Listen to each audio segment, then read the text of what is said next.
ঝুম বৃষ্টি, এক ছাতা আর হাত ধরে হাঁটা, এই এক দৃশ্যে বদলে গেছে আলোচনার কেন্দ্রবিন্দু। রাজনীতির কঠিন ইমেজ ছাপিয়ে এবার রোমান্টিক মুহূর্তে ভাইরাল প্রধানমন্ত্রী তারেক রহমান। সিলেটের টানা বৃষ্টির মধ্যে ধরা পড়ে এক ভিন্ন আবহের মুহূর্ত। ছাতা হাতে স্ত্রীকে আগলে ধরে হাঁটছেন তারেক রহমান।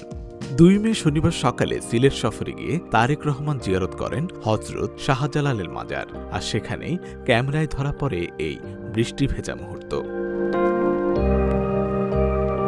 ছবিটি ছড়িয়ে পড়তে নেট দুনিয়ায় প্রতিক্রিয়ার ঝড়। কেউ তাদের ছবি পোস্ট করে নিজের প্রিয় মানুষের সাথে তুলনা করছেন, আবার কেউ কেউ তার প্রিয়জনের ইনবক্সে এই ছবিটি পাঠাচ্ছেন।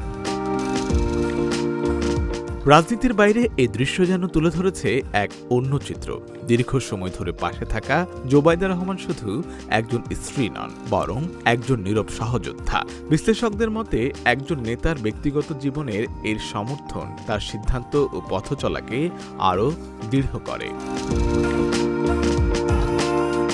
একটি ছবি, এক মুহূর্ত, তবুও সেটাই মনে করিয়ে দিল রাজনীতির বাইরেও আছে সম্পর্ক, ভালোবাসা আর নির্ভরতার গল্প।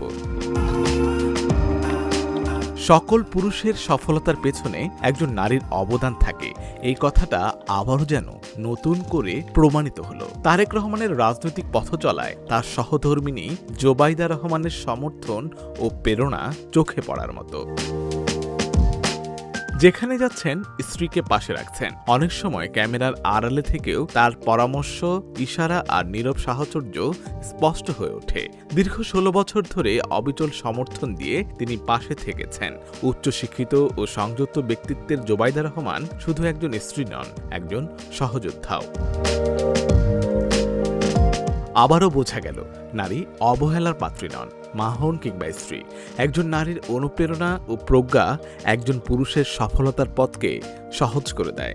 একজন নেতা যখন নিজের জীবনসঙ্গীর পরামর্শকে মূল্য দেন, তা তার ব্যক্তিত্বকেই আরও দৃঢ় করে।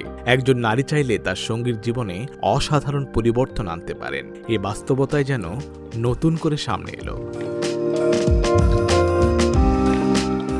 আশিক আরেফিন, ঢাকা জার্নাল।